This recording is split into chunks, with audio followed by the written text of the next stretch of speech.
Investir em fundos imobiliários é uma excelente forma de entrar no mercado imobiliário sem ficar se preocupando com inquilinos, reformas e gastos dos investimentos em imóveis físicos. E para quem está começando a investir em fundos imobiliários, acaba se deparando com uma sigla que é bem comum nesse segmento, o IFIX, principal índice de fundos de investimento imobiliário na Bolsa de Valores. O IFIX é um conjunto teórico com os fundos imobiliários mais negociados do mercado. Esse índice foi criado em 2012 pela B3, a nossa Bolsa de Valores brasileira. O objetivo do IFIX é mostrar o retorno médio dos fundos imobiliários. Então, ele considera a variação dos preços e a distribuição de dividendos dos fundos imobiliários que compõem a carteira teórica. Essa carteira é revista a cada 4 meses. São retirados do índice os fundos imobiliários que não preenchem mais os pré-requisitos e são adicionados os que estão de acordo com os critérios. O IFIX é um índice de retorno total, porque ele considera a valorização do ativo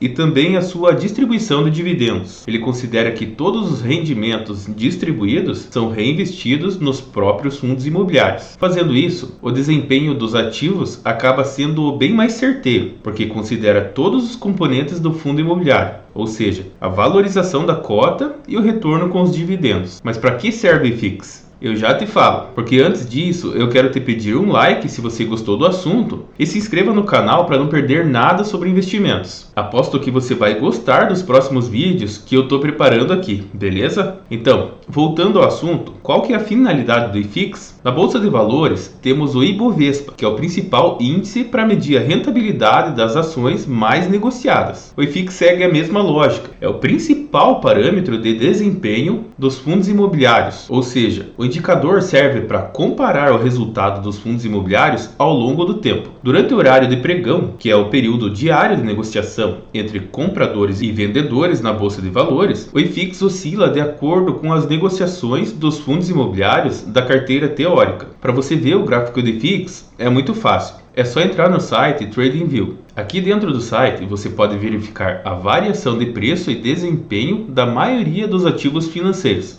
Então, esse é o gráfico do IFIX. Cada barrinha dessa se chama candle e significa que o preço variou conforme o período selecionado aqui. Os candles vermelhos foram dias negativos, ou seja, dias em que o preço iniciou num determinado valor e fechou em outro valor abaixo. E os verdes significam dias positivos. Aqui na lateral direita, você pode verificar a pontuação e na barra inferior, o período. Vamos ver agora quais fundos imobiliários podem entrar no IFIX. Existem algumas regras que determinam quais fundos imobiliários podem participar do IFIX, assim como qualquer índice. Esses critérios são de inclusão e ponderação. Vou falar primeiro dos critérios de inclusão, que são 4. O primeiro critério é que ele faça parte do índice de negociabilidade da B3, que mede a liquidez dos ativos na bolsa. Quanto maior for o volume de negociação do ativo, maior será a sua participação dentro do índice de negociabilidade. Estar em 95% dos pregões durante a vigência das 3 versões anteriores do IFIX. Terceiro critério: as cotas dos fundos imobiliários não podem ser negociadas por menos de R$1. E o quarto critério: se a oferta pública do fundo imobiliário ocorrer durante o período de vigência das 3 carteiras anteriores, ainda assim o fundo pode ser incluído no IFIX. Mas para isso, a oferta tem que ocorrer antes do rebalanceamento anterior e a sua presença deve ser de 95% desde o início da sua negociação. E agora vamos aos critérios de ponderação. Esses critérios determinam o peso que cada fundo imobiliário representa no índice. Quanto maior o valor de mercado de um fundo imobiliário, maior também será a sua porcentagem dentro do índice. Nenhum fundo imobiliário pode ter a participação maior que 20% na composição do indicador. Se isso acontecer, vai ser ajustado para adequar o peso do fundo imobiliário ao limite, de forma que esse excedente seja distribuído aos outros fundos imobiliários da carteira. Os fundos imobiliários do IFIX correm o risco de deixar de fazer parte do índice em duas possibilidades. possibilidades. A primeira é quando a carteira deixa de cumprir algum dos critérios de inclusão que eu já falei, e a segunda é no caso de resgate total do fundo durante a vigência da carteira. Existe outro índice de fundos imobiliários também, que é o IFIX-L, que são os fundos imobiliários de alta liquidez. O IFIX-L passou a ser divulgado pela Bolsa de Valores em fevereiro de 2021. Na verdade,